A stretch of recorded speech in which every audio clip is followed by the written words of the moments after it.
I'm Joe Graydon. And I'm Terry Graydon. Welcome to this podcast of the People's Pharmacy. You can find previous podcasts and more information on a range of health topics at peoplespharmacy.com. Pain can be protective. It lets us know when we're in danger. When it becomes chronic, though, it's debilitating.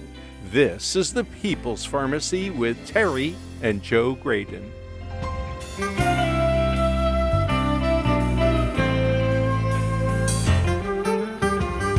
Pain is personal. Each individual experiences pain differently based on their experience and expectations. Pain medicines have become highly controversial. Doctors used to prescribe opioids quite casually. Today, drugs like oxycodone and fentanyl are reserved for dire circumstances. Has the pendulum swung too far? What else can people in pain do to dial it down? What's a recipe for a low pain day? Coming up on the People's Pharmacy, a roadmap for managing chronic pain. In the People's Pharmacy Health Headlines, pediatricians have been shifting their advice on avoiding food allergies in children. Where they once counseled parents to withhold potential allergens during infancy, they're now suggesting earlier introduction. We've seen this play out in the U.S. with peanut allergies decreasing once parents started giving babies small amounts of peanut products.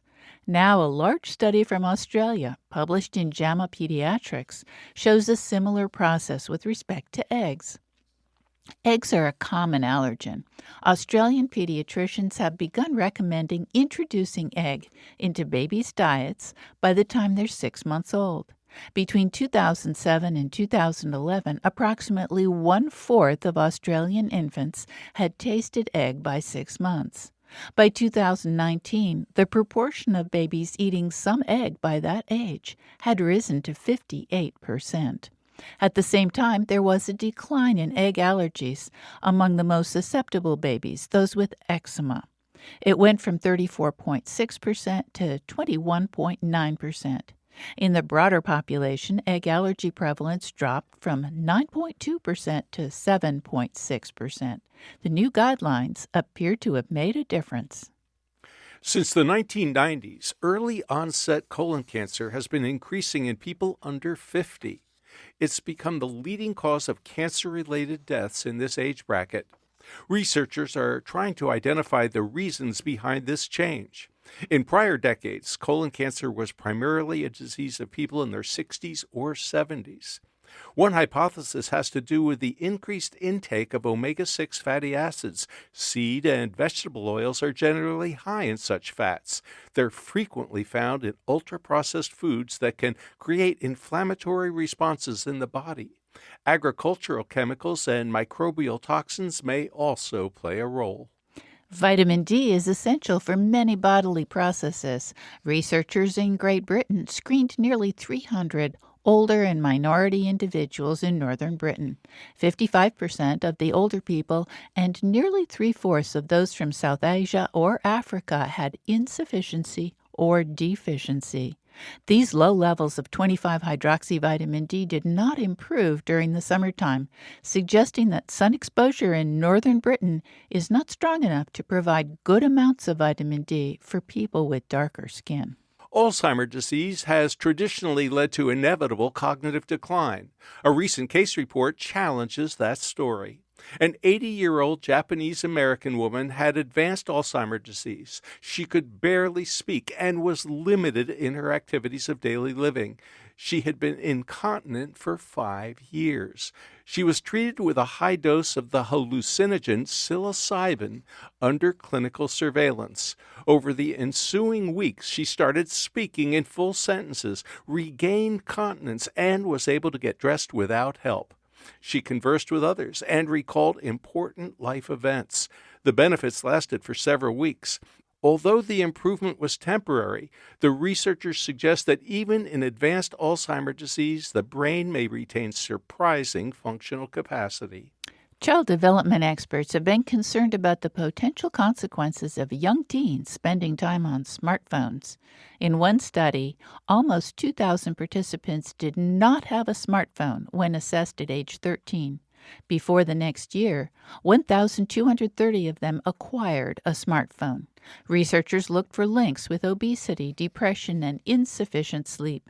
In general, simply having access to a smartphone was associated with too little sleep. Keeping the phone out of the bedroom at night mitigated this association. Do you eat more if you're distracted during your meal? A meta-analysis of 50 studies suggests that the type of distraction matters. Passive distraction, such as watching television, results in greater energy intake during that meal. And active distractions, such as operating a driving simulator or completing a demanding computer task, did not result in people eating more at the session. But both types of distraction were associated with people eating more at the next meal. And that's the health news from the People's Pharmacy this week.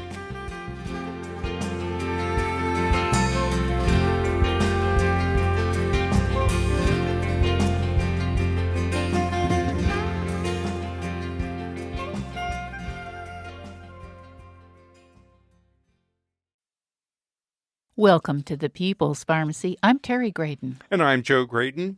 Pain. It can be mild, it can be intense, it can be fleeting or chronic. The medications we have to control pain have been controversial for centuries.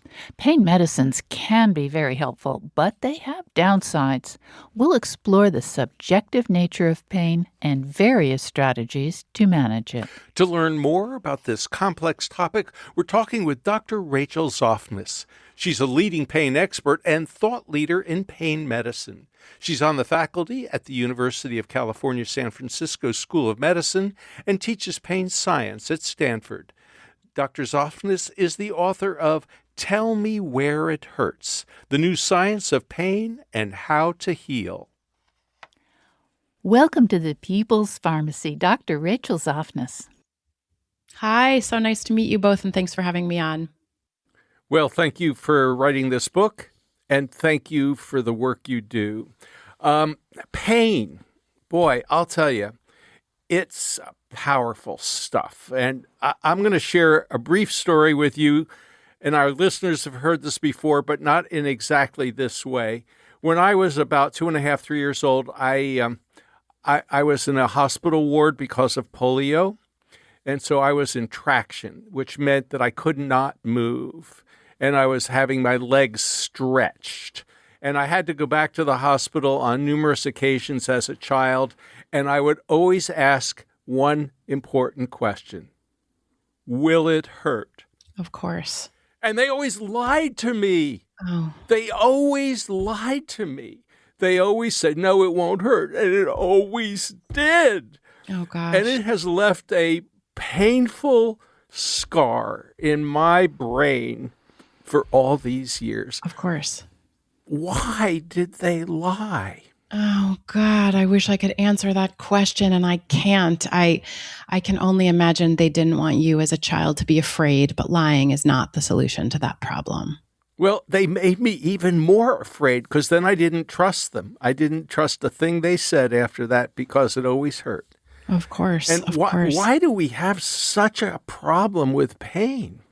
Yeah, there's a lot of reasons we have problems with pain. And I begin at the beginning. For me, one of the biggest problems, so I should start by saying, so I'm a pain scientist and pain psychologist. I have been studying the science of pain since I was an undergraduate nerd at Brown University.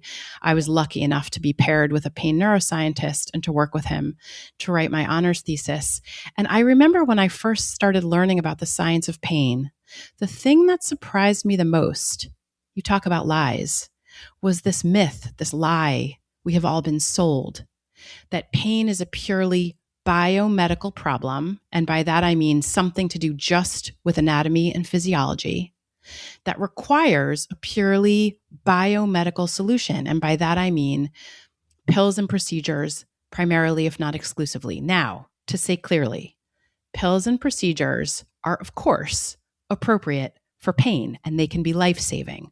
But science says they're not the only answer, and they're often not the best answer, because what we know about pain is that it doesn't ultimately live in the body part that hurts. Pain is ultimately constructed by the brain. And one of the reasons we know this is because of a condition called phantom limb pain. Have you heard of phantom limb pain? We have. And you Yes. actually have a lovely story in your book about a little boy, a child with phantom limb pain. Maybe you'll Yes. tell us about him. Yes, I'd be happy to. So to say what phantom pain is, phantom limb pain occurs when someone loses a limb, an arm or a leg, and they continue to have terrible pain in the missing body part.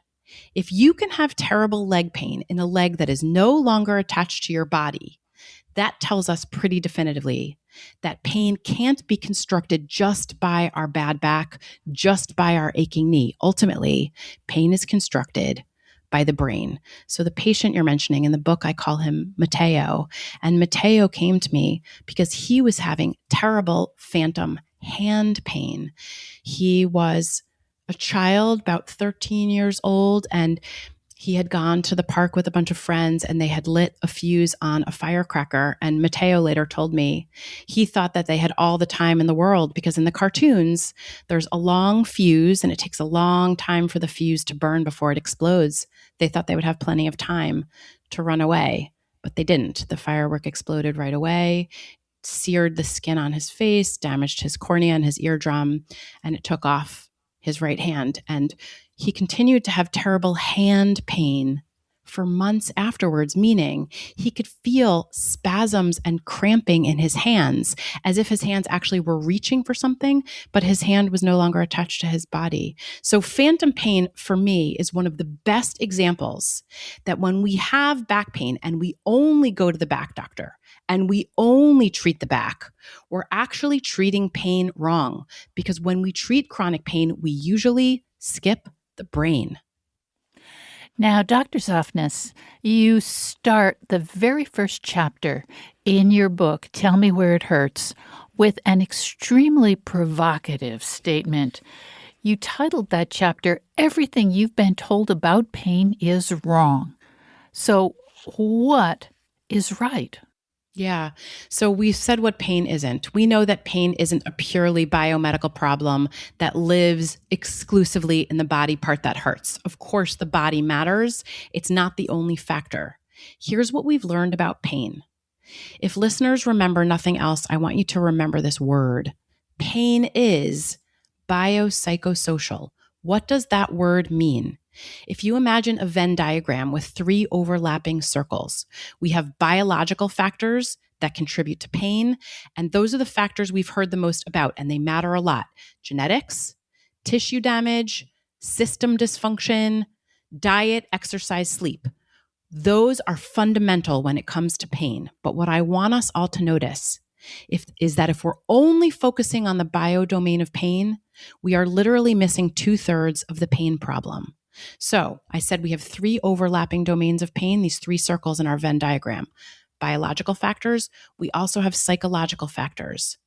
Those are fraught with stigma and misunderstanding, so much so that people are often told pain is all in their heads. And I want to say clearly, pain is never, never all in our heads. Pain is never just psychological. That is an ancient, old myth that is fed particularly to women and minorities. Pain is never purely psychological. But here's what neuroscience tells us. One of the factors that's fundamental to pain volume is emotions. And we have established that pain is constructed by the brain. But here's this crazy fact that I found so fascinating when I was first learning about pain. The parts of the brain that make emotions also make pain. We've heard of the limbic system and the amygdala.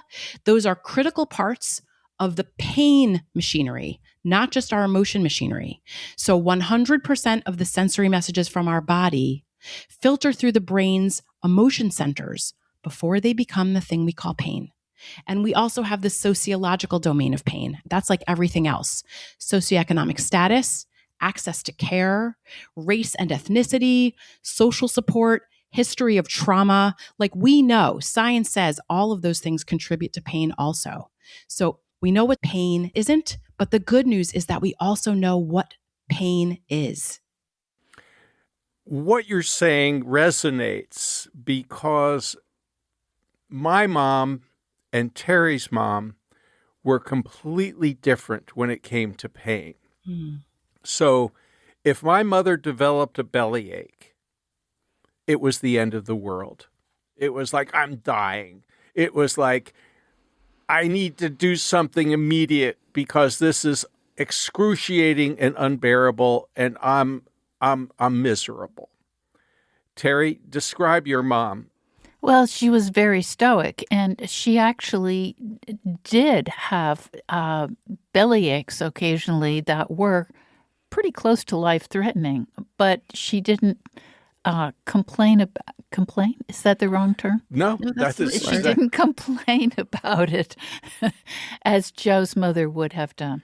And so we have two different people, two very different backgrounds, and two very different responses. Well, they had different bodies as well as different backgrounds, social settings, emotional underpinnings. All of it's different. They were different people. And I described Terry's mom as someone who would say, cut to the bone, I can handle it. And she probably could. Now, that actually changed as she developed dementia. Things that would have not elicited any comment from her when she was, younger and cognitively intact would make her yell when she developed dementia. So obviously, the brain has a big impact there. Yeah, what you're both talking about is something that I like to call a pain recipe. And, as I've learned about pain and as I've talked about pain, I've come up with sort of metaphors to discuss this complex topic because, of course, it's very complex. But a pain recipe is, do either of you like to cook or bake? I do not. I Yes. rely on my husband for this. I do not. No, I do. What's your favorite thing to bake? I do like to make brownies. Oh, great. Well, so I'll say it to your listeners this way. Just as there's a recipe for brownies, there's always a recipe for pain. And I like to ask my patients when they come to my office if they can share with me some details of their pain recipe. So I'll ask, for you, what goes into a really bad pain day? And I can tell you mine. I know, after doing this for a long time, that a bad pain day for me usually follows the following set of ingredients. Poor sleep always makes my pain worse.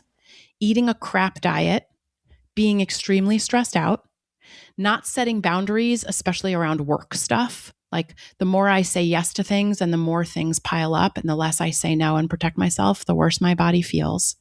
Not protecting time to move my body and exercise, and sitting in a chair and staring at my screen all day. I'm like, there's other things in there too. You're listening to Dr. Rachel Zofness, a leading pain expert on the faculty at the UCSF School of Medicine. Her new book is Tell Me Where It Hurts, The New Science of Pain and How to Heal. After the break, we'll talk more about the recipe for a bad pain day. Stress, poor sleep, and a bad diet are awfully common. They can create a vicious cycle. How do you interrupt it? Biofeedback can give us insight into the biopsychosocial nature of pain.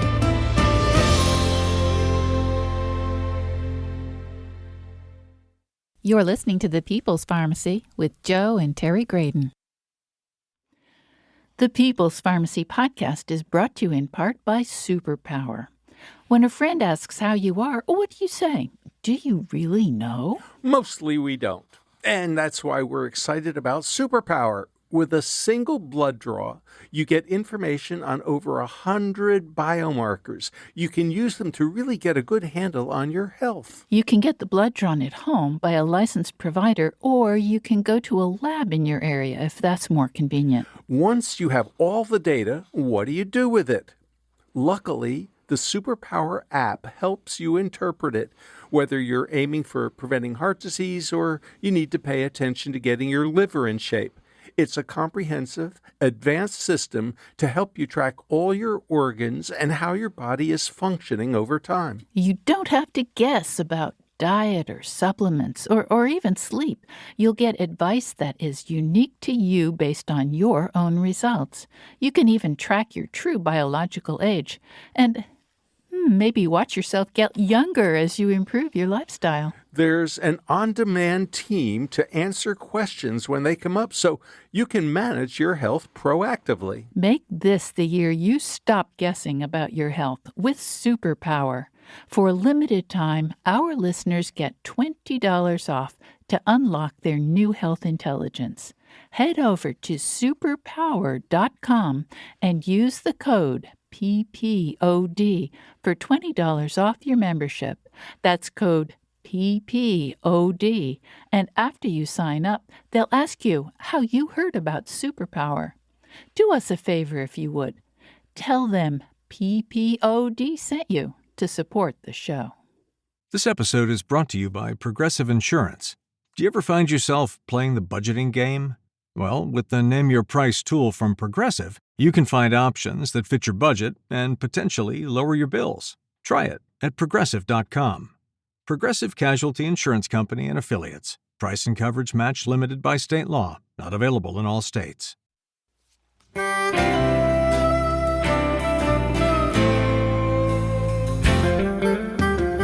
Welcome back to the People's Pharmacy. I'm Joe Graydon. And I'm Terry Graydon. Today our topic is pain. What makes for a bad pain day? And conversely, how can you dial down the pain so it isn't so overwhelming?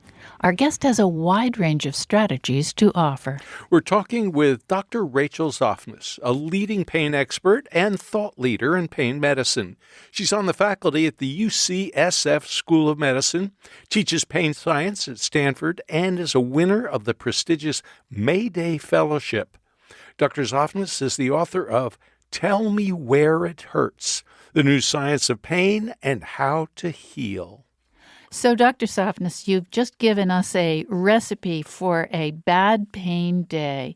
And I think a lot of the ingredients that you named, things like poor sleep, lots of stress, a diet that really is kind of full of processed foods, those are pretty common ingredients. Tell us how you turn that around and make your next day a good pain, low pain day. Yeah. So just as there's a recipe for high pain, there's also always a recipe for low pain. And I think that's such an important message for people with chronic pain to hear, because it can feel very hopeless when you're living with pain day in and day out. So the concept of this pain recipe means there are all these biopsychosocial ingredients that we have the power to change. Some of them we can't change, like living in an aging body, for example, or our genetics. But we can change sleep. We can work on our diet. We can change how much we move our bodies and how we do it and how much social medicine we're getting. So I gave you the ingredients for my high pain recipe, which is like sitting and staring at my screen for too many hours, not protecting time to move my body, poor sleep, eating a crap diet. So when I'm working with a patient and they give me their high pain recipe, the first thing I do is write it down. And I encourage your listeners to write it down too. What are the ingredients that go into a really bad pain day? And once you see those on a piece of paper, you can see the ones that you have the power and agency to change. So for example, I named sleep as a high pain ingredient, poor sleep.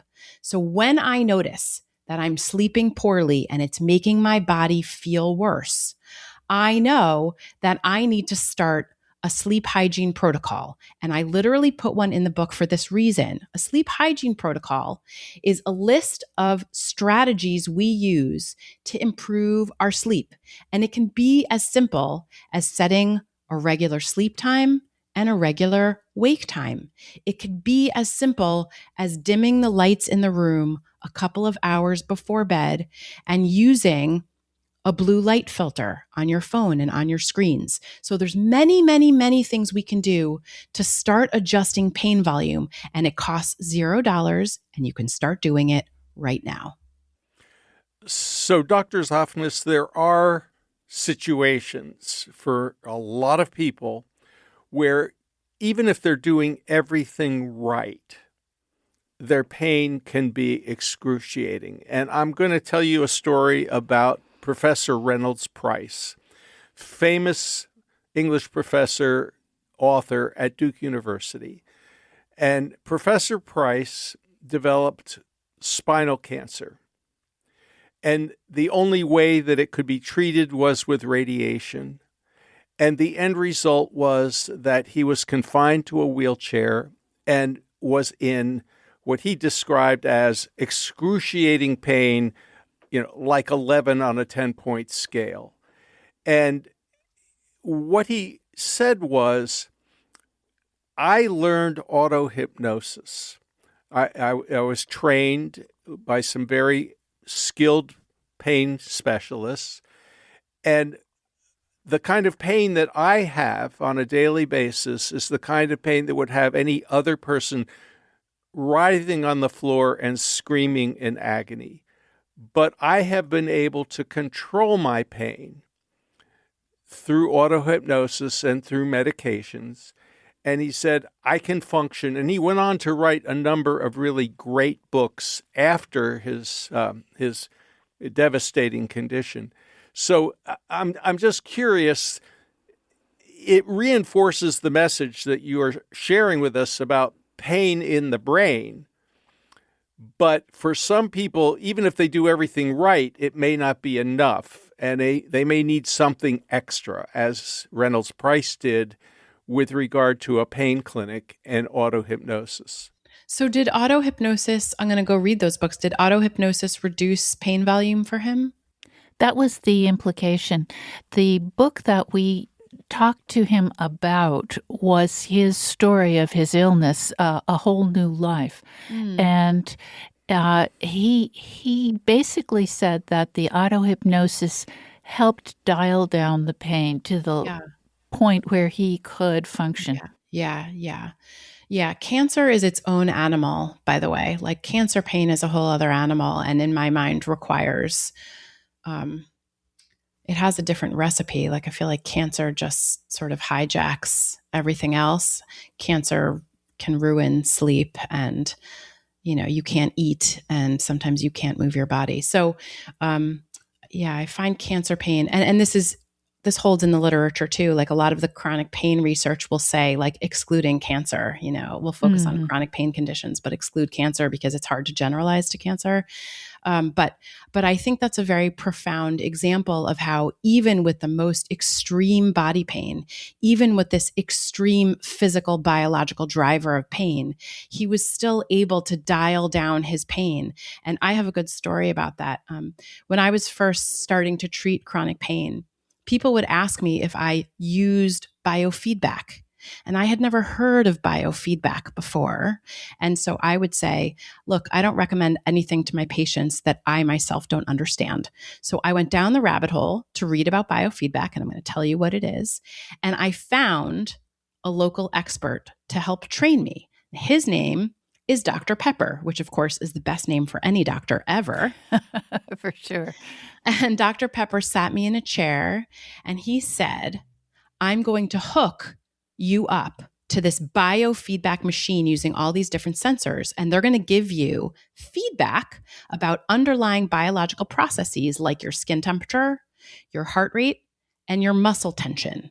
So he hooked me up to sensors, and he had me sit back in the chair, and he said, I'm going to teach you to warm your hands to 90 degrees. And I said, Dr. Pepper, that sounds really cool, but I believe in neuroscience, and that sounds like magic. I am a chronically cold-handed person. And he said, cool, that's great. Close your eyes. I want you to think of your to-do list. I want you to think of all the things that you have to do this week. And I have a lot of things to do. Like some of us maybe still haven't paid our taxes, and we have a pile of bills to pay, and we have stuff with our family and our kids and the car and, and work. And as I was thinking about my to-do list, I felt myself getting stressed out. He had me open my eyes. Here's what I noticed on the screen. Skin temperature had plummeted. Heart rate had gone up. And muscle tension had also increased. It was barely perceptible to me, but the machine could detect it. Next, he had me sit back in the chair, again, close my eyes, and he guided me through some guided relaxation, some diaphragmatic breathing, something called a body scan, where you relax your body. It's a meditative practice, and some self-hypnosis, where you use language to change your brain and body. So he was having me say things to myself like, my arms and hands are heavy and warm.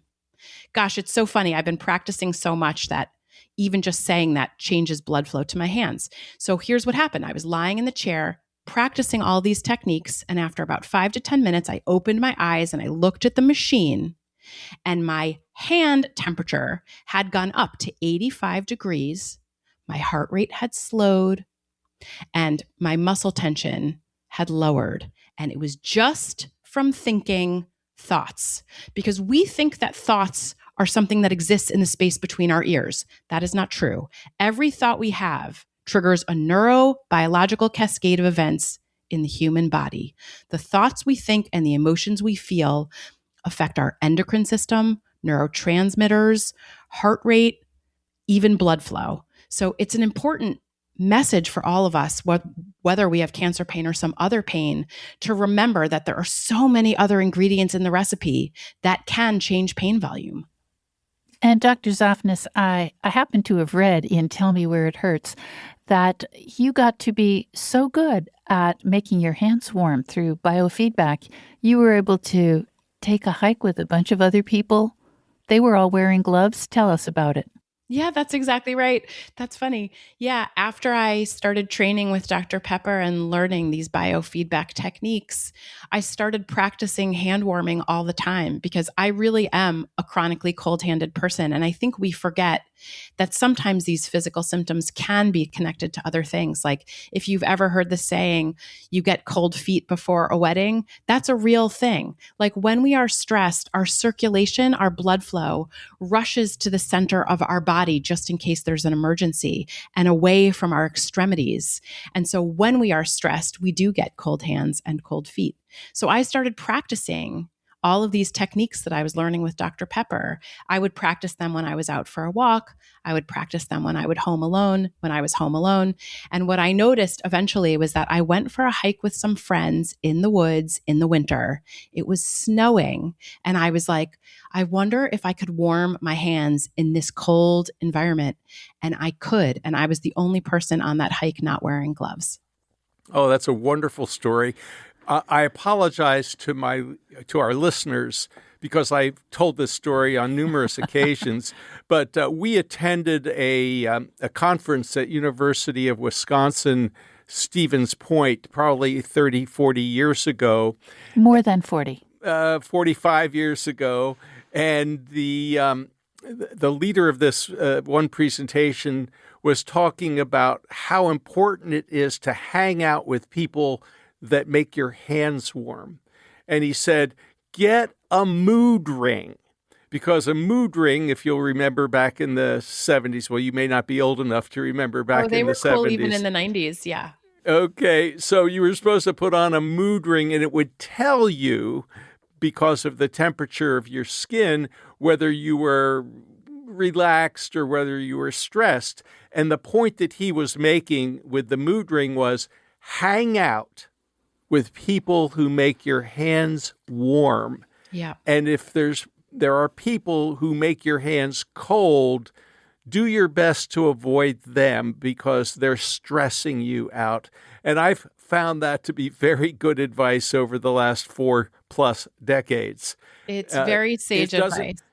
Doesn't have a lot to do with pain, especially, but maybe it does. Psychic pain. It does. Perhaps it does. I think that you begin your book with an example, a story of a person who came to see you in pain that really illustrates this biopsychosocial nature of pain. Would you tell us about Sam, please? Oh, yes. So I want to say, of course, I've changed the names of patients in my book and anonymized them. But the patient we're calling Sam came to me. He was also a teenager. He was about 17 years old. He had been in bed for 4 years. He had been diagnosed with chronic migraine and diffuse amplified body pain of unknown etiology, meaning no one really knew where the pain was coming from or what was going on. And he had been on 40 medications, and he had seen more than 14 providers. He wasn't going to school. So look, I'm a pain clinician, but I also think of myself as a pain detective. Like, it's my job to figure out the ingredients in the pain recipe that are amplifying pain volume and what I have the agency to help my patients change. So I started asking him questions, and here's what I learned. I learned that Sam was eating what I like to call a white food diet. So he liked pizza and pasta and bread and cereal and chips. He did not like fruits and vegetables, so he was not eating them. He had a terrible sleep schedule. He was staying home, staying inside, not going to school, but he was playing video games until 2 a.m. and later, and then sleeping until 2 p.m. He also was completely socially isolated. He had no friends. He wasn't seeing anyone. He wasn't moving. Well, he wasn't in school, so that kind of limits his opportunities. It's true. He also wasn't texting anyone, calling anyone, or in touch with anyone. Nobody. Sam also had undiagnosed social anxiety and suicidality that had been discarded as unrelated to his pain. And again, pain is never just psychological, but absolutely positively emotions change pain volume in the brain. We've known that for a long time. So for Sam, there were a lot of things I knew that I needed to do. I met with him and his family. We talked about how to change his diet to improve nutrition, to give his body a fighting chance to fight the pain. We talked about changing his sleep schedule and getting him on a sleep hygiene protocol. He was reporting waking up multiple times at night with pain. And we also started getting Sam moving again. And that can be a tall order for people living with pain. But here's the thing about movement. It's extremely counterintuitive, but movement does a million things that help lower pain volume in the brain. Movement lubricates joints.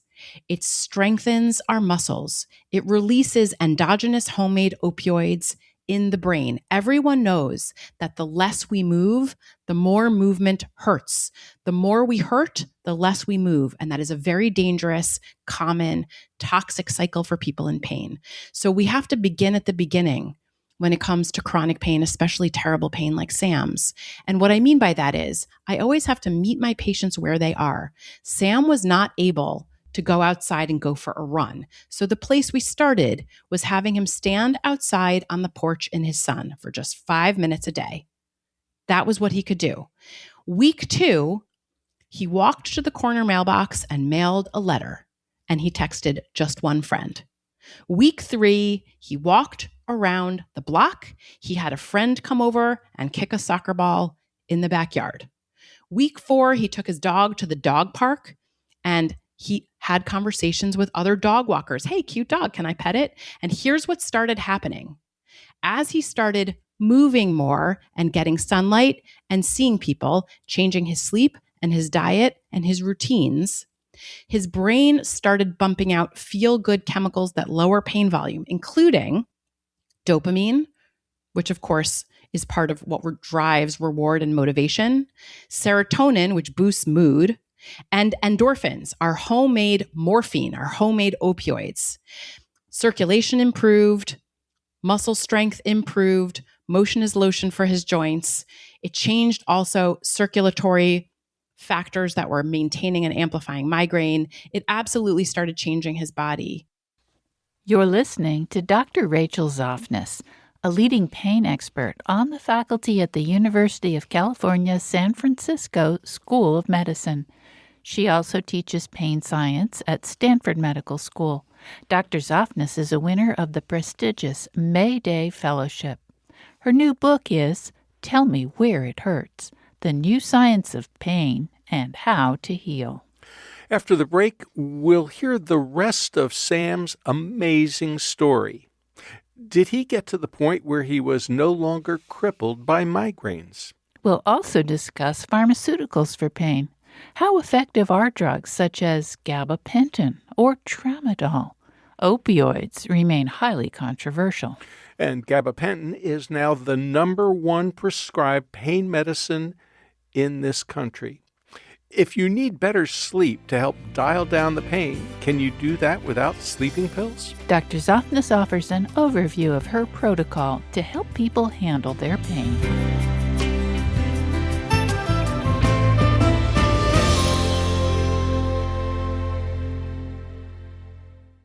You're listening to The People's Pharmacy with Joe and Terry Graydon.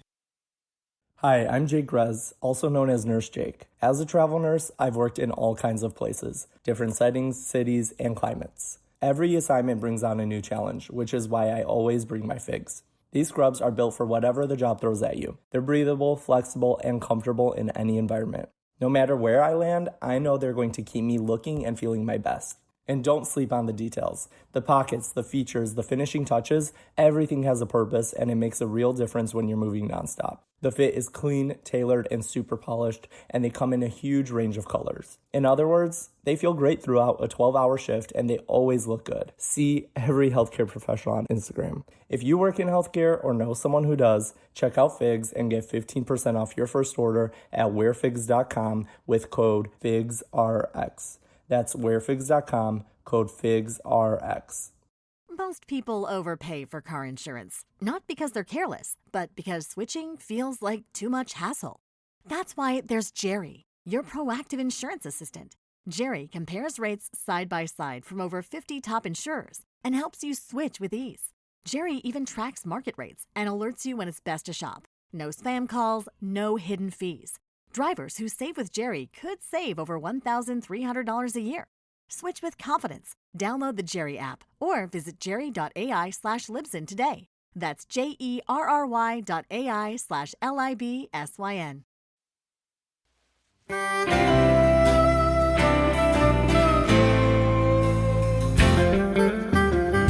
Welcome back to the People's Pharmacy. I'm Joe Graydon. And I'm Terry Graydon.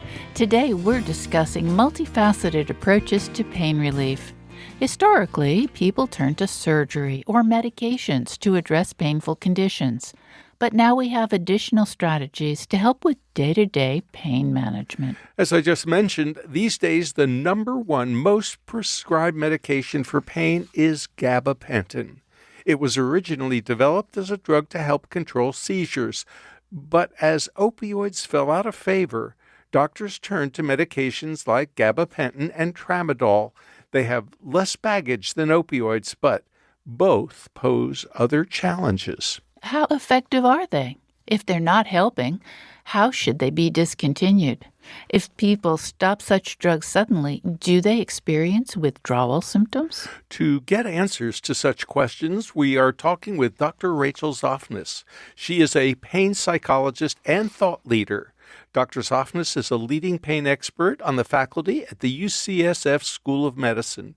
She also teaches pain science at Stanford Medical School. Her new book is Tell Me Where It Hurts: The New Science of Pain and How to Heal. Dr. Zofnas, you were just telling us how Sam getting the ability to go to the dog park and begin talking to other dog owners, to have a friend come over and kick a soccer ball in the backyard. I mean, it's not major activity, but it's a lot more than he was doing. How did that work for him? How did he eventually get to the point where he was no longer crippled by migraines? Yeah, so I want to say clearly there's not a magic cure for pain, but what we were doing for Sam, anyone can do. We were changing some of the ingredients in his pain recipe, including sleep, nutrition, how much he was moving, sunlight, also social medicine, and all of those, of course, change our biology and our physiology to change our pain. So what Sam noticed was that as he was changing the ingredients, he started feeling better, not just emotionally, but also physically. I mentioned he had been suicidal. That changed for him. He noticed his body was changing. He wasn't hurting as much. He still needed pain medication, but not as much. And Sam was eventually able to go back to school. And when he did go back to school, he was asked to prom not by one girl, but by two, I just delight in that detail for some reason. And I went to his graduation and he walked across the stage and he said, if you had told me 4 years ago that I would be graduating high school, I never would have believed you. And it was a very powerful moment for me selfishly as a healthcare provider, because it really brought to me this clarity, this confirmation. And it's something that I see with all of my patients, that this strategy, this approach to treating chronic pain has a lot of power and it changes people's lives. Dr. Zofnas, I'd like to change gears just a tad, if you don't mind, and talk about pain medicine. Because the number one most prescribed pain medicine in this country today is gabapentin. And there have been some articles recently about how gabapentin doesn't really work all that well. It's an anti-seizure medicine. The brand name was Neurontin. And it's kind of been adopted by a lot of healthcare professionals as an alternative to opioids. And the result is quite mixed. We have been somewhat critical of gabapentin because it can make some people a little brain fuzzy. We'll just leave it at that for the moment. There are some other complications as well. And some people get very angry with this and they say, gabapentin worked great. It was wonderful. Without gabapentin, I couldn't function. And then we have a lot of people who say, gabapentin really messed me up and it wasn't very effective as a pain medicine. And then we get similar reports from another very frequently prescribed medicine called tramadol, which was originally promoted as a non-opioid pain reliever that would not cause dependency. And it has a kind of an antidepressant-like activity along with its sort of opioid-like activity. And so stopping tramadol can be a real challenge for some people. So those are the two big pain meds these days instead of opioids.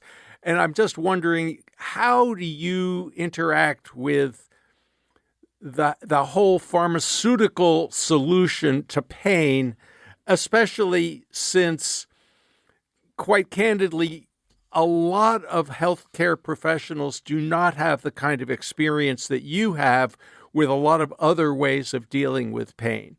So here, let me write you a prescription for gabapentin or for tramadol or for hydrocodone. And that creates a lot of complications. It sure does. So physicians many years ago, as we all know, were lied to. They were told that chronic opioid use was safe for chronic pain. And, while opioids are effective in certain scenarios for certain people, what we now know is that Big Pharma is being taken to task to the tune of $54 billion in lawsuits for lying to people about this, because the science suggests that they did lie, that it was a big scam. So I think what has happened is that medicine is sort of scrambling now. Like, everyone goes into medicine because their desire is to help and heal. And they've been left, all of us have been left with this void. Like, what do you do in the absence of that quote unquote miracle drug that has been shown to not be so miraculous? And, it's true that, for example, to pick one medication, gabapentin can maybe help some people, but it also doesn't help other people. And other people have an extremely adverse reaction to it. Like the thing you're saying is a thing I hear all the time. For most of my patients, gabapentin does not work for them. But I have a handful of people who will say, yeah, gabapentin really helped me. So look, my rule of thumb is this, and I am not making this recommendation because I am not allowed to make recommendations for medications, especially for people I am not treating. But my rule of thumb, generally speaking, is what's called the 3-month rule. And my 3-month rule is, if you have tried a treatment, any treatment, for about 3 months, and you're not seeing any meaningful change, it's time to maybe taper off that medication and talk to your doctor about tapering off and maybe trying something different. So that is my relationship with pain medications. Like I am always working with a team. I'm always coordinating care. Like all healthcare providers who are treating pain should be coordinating care with the entire team. And it's a problem that a lot of us don't have the time to do that because insurance doesn't reimburse it. But that's a whole other conversation. But in general, that is a really important and useful rule of thumb, I find, because I have patients who come to me, they've been on a medication for 2 years and they're the same as they were 2 years ago. Their pain is the same. Like, if it's not working, it's not working.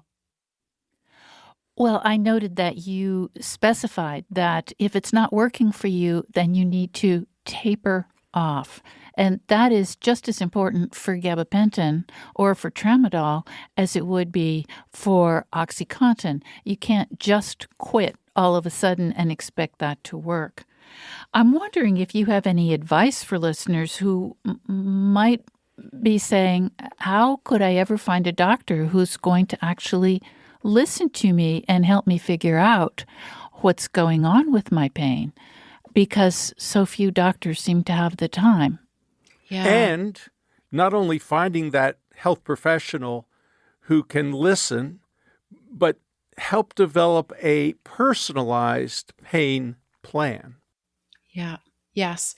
So to validate what you're saying, as I was writing this book and researching the story behind it, you asked at the beginning, why is pain such an epidemic? Like we have 100 million people living in the United States with chronic pain and 1.9 billion people around the globe. And one of the reasons for that, in my mind, is that we continue to frame pain as a purely biomedical problem that requires a purely biomedical solution. But I think the second reason we continue to have this epidemic, which connects with how do you find a provider, is that as I was reading about pain education, I learned that 96% of medical schools in the United States and Canada have 0 dedicated compulsory pain education. And that is very concerning. Doctors want to know about pain. They want to understand pain. They want to treat pain effectively. And we're not giving doctors the tools to do that. And that's true across healthcare. It's not just in medicine. It's in nursing, physical therapy, occupational therapy. Like we are telling healthcare providers, the issue is just in the tissues.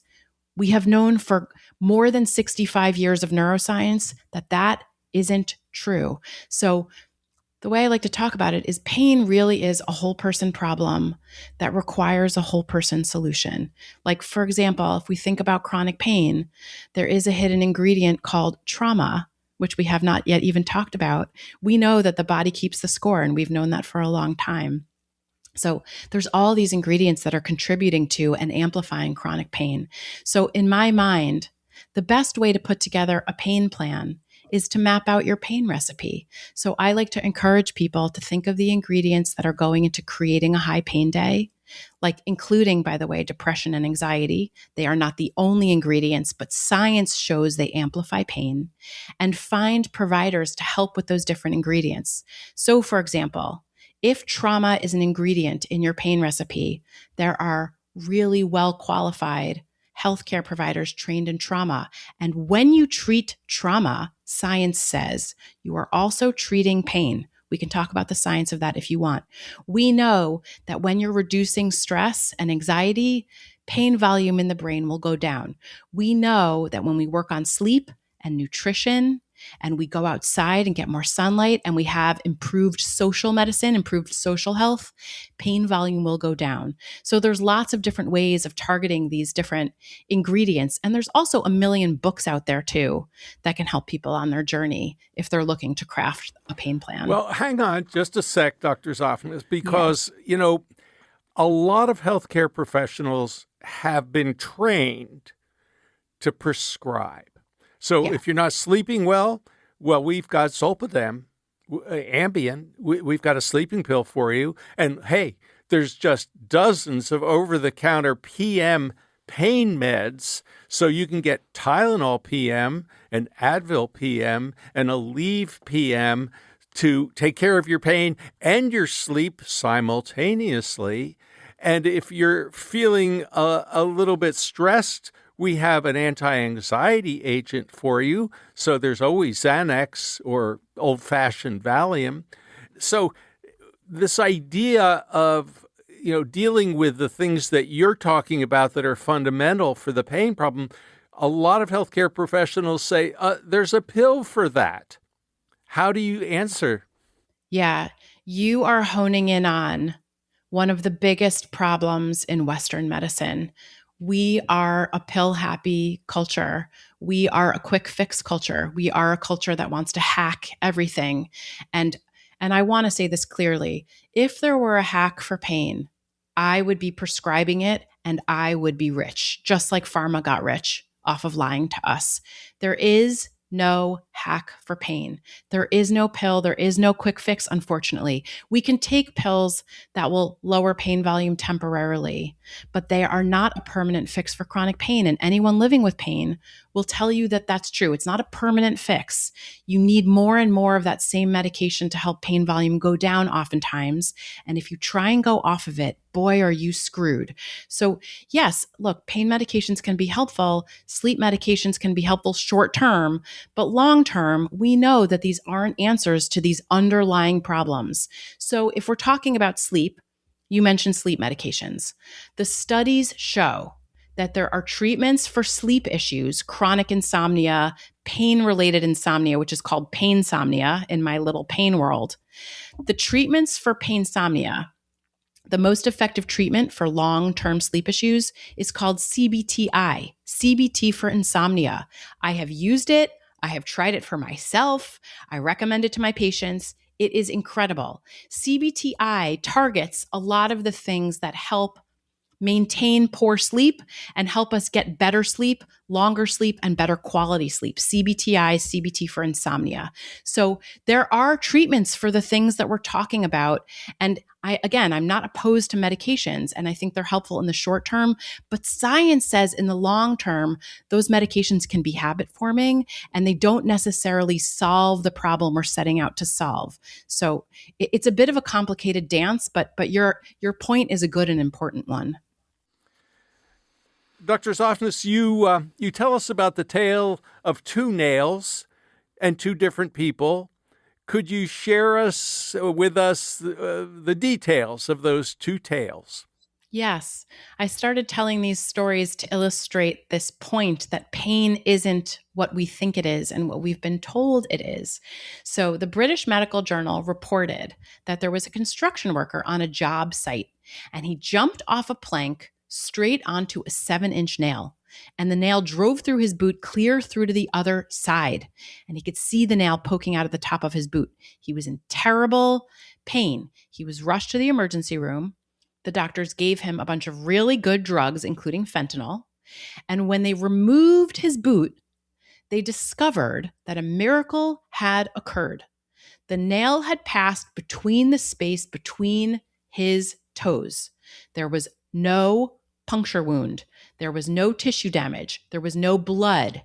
But his pain was real. How did this happen?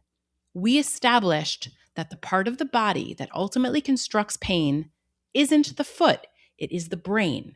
And the brain uses all available data to decide whether or not to make pain and how much. In this particular case, this construction worker's brain used knowledge of his dangerous work environment, memories of past pain experiences, emotions like panic, visual data, for example, seeing the 7-inch nail protruding from the top of his boot, and the panicked faces of his coworkers standing around him. And because his brain believed his body was in danger, it made pain to protect him, because pain is our body's danger alarm, and our brain is a prediction machine. Our brain's job is to use all available data in every given moment to save our life.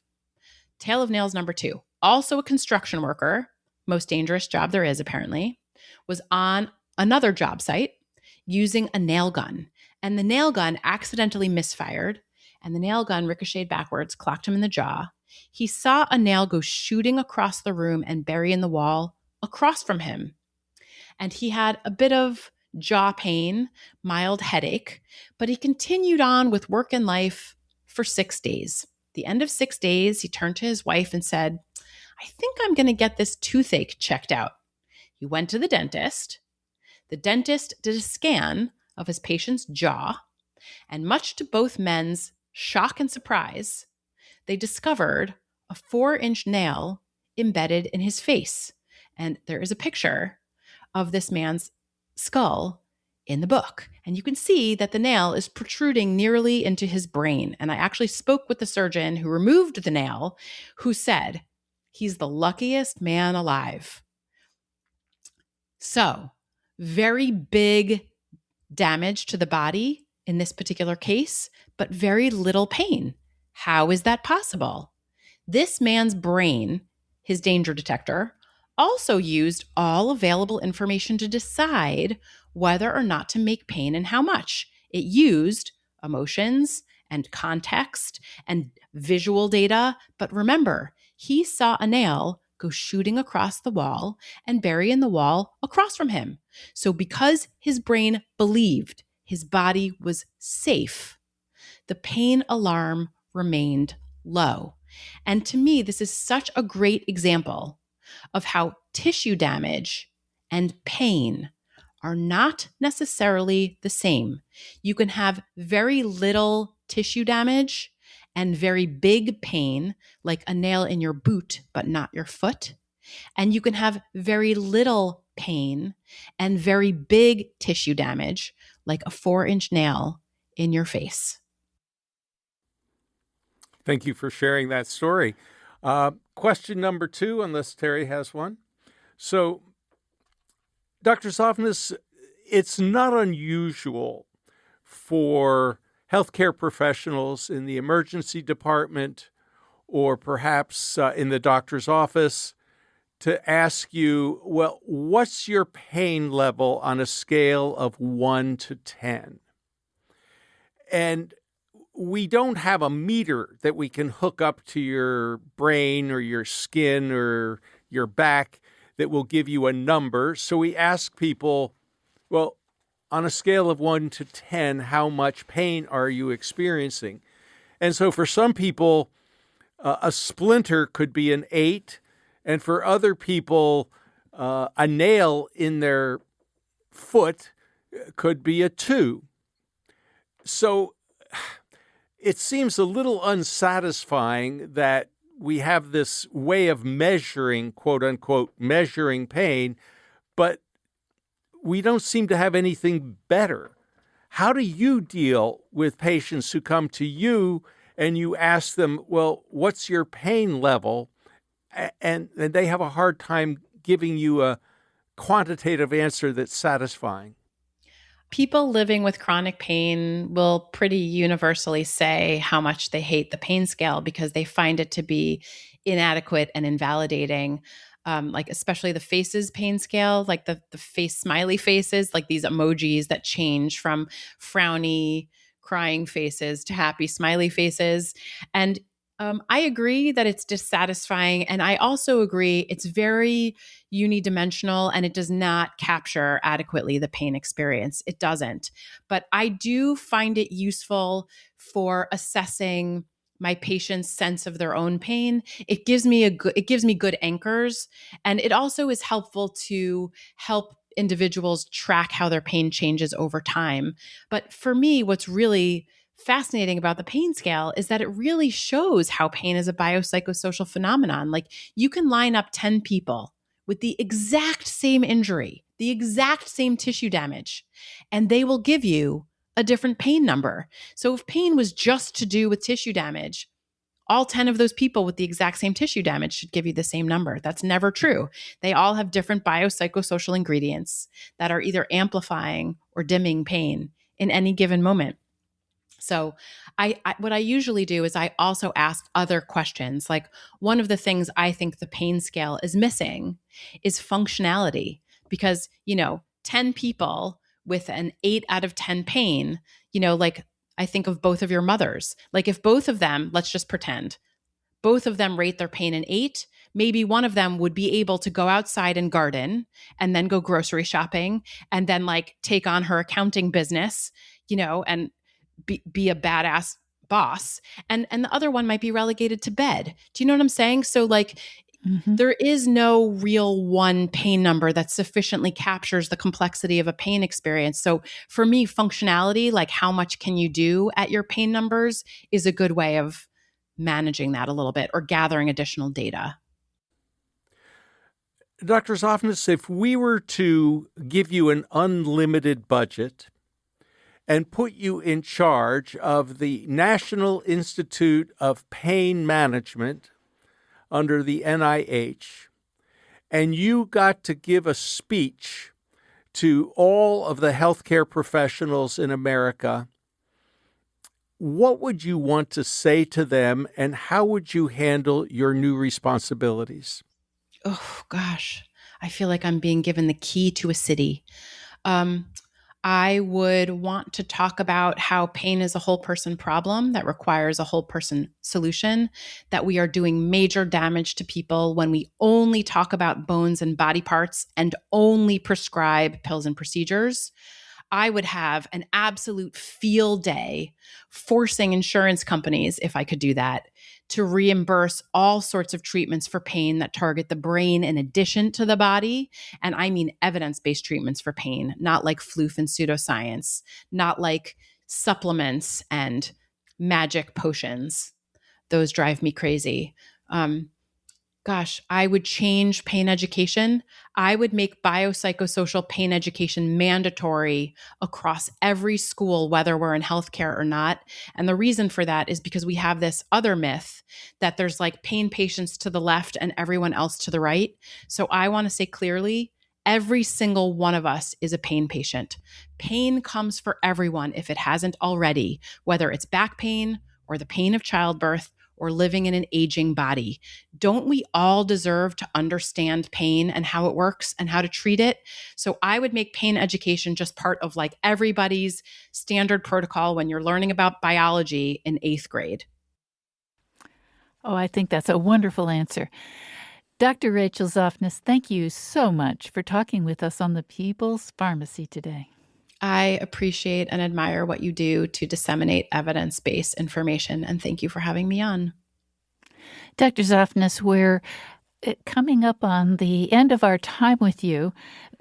Your book, Tell Me Where It Hurts, has an entire pain protocol. Can you give us a brief overview and tell us where should people start? And we have just 2 minutes left. Okay, so part 3 of the book is a pain protocol, and I put that in there so that everyone would have a shot at having agency over pain and control over their bodies.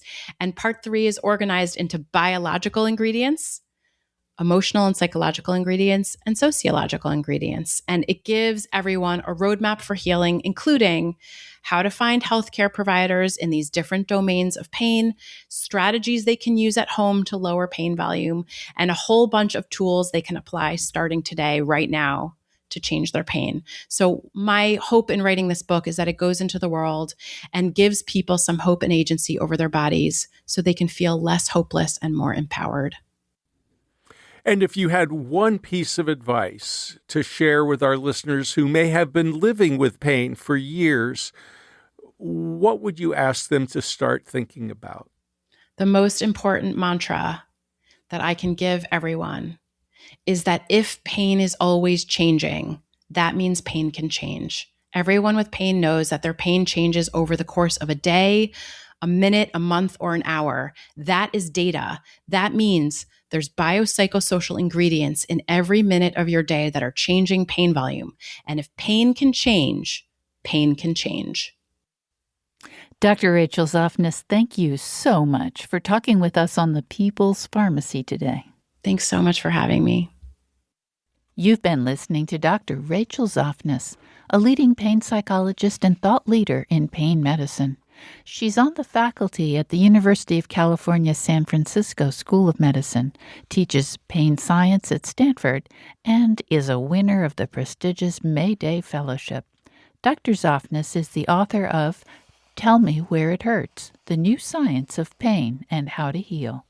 Lynn Siegel produced today's show. Al Wodarski engineered. Dave Graydon edits our interviews. B.J. Liederman composed our theme music. This show is a co-production of North Carolina Public Radio, WUNC, with the People's Pharmacy. The People's Pharmacy is brought to you in part by Sonu, an FDA-approved, drug-free treatment for nasal congestion and runny nose, using sound instead of steroids. More at getsonu.com. That's get, SONU.com. Today's show is number 1476. You can find it online at peoplespharmacy.com. That's where you can share your comments about this episode. You can also reach us through email, radio@peoplespharmacy.com. This week on the podcast, you'll hear the story of two nails and two different people with very different reactions to workplace accidents. We also discuss the inherent difficulties in measuring pain because it is such a subjective experience. How might we improve the way healthcare professionals address pain? Our interviews are available through your favorite podcast provider. You'll find the podcast on our website on Monday morning. At peoplespharmacy.com, you could sign up for our free online newsletter to get the latest news about important health stories. When you subscribe, you also get regular access to information about our weekly podcast. If you've always wondered what we look like, or if you wanted to watch our guests as well as listen to them, we have started posting our video podcasts on YouTube. Just search for People's Pharmacy. If you enjoy the People's Pharmacy podcast, we would be so grateful if you would write a review of the People's Pharmacy and post it to the podcast platform you prefer. If you find our topics thought-provoking, please share them with friends and family. In Durham, North Carolina, I'm Joe Graydon. And I'm Terry Graydon. Thank you for listening. Please join us again next week.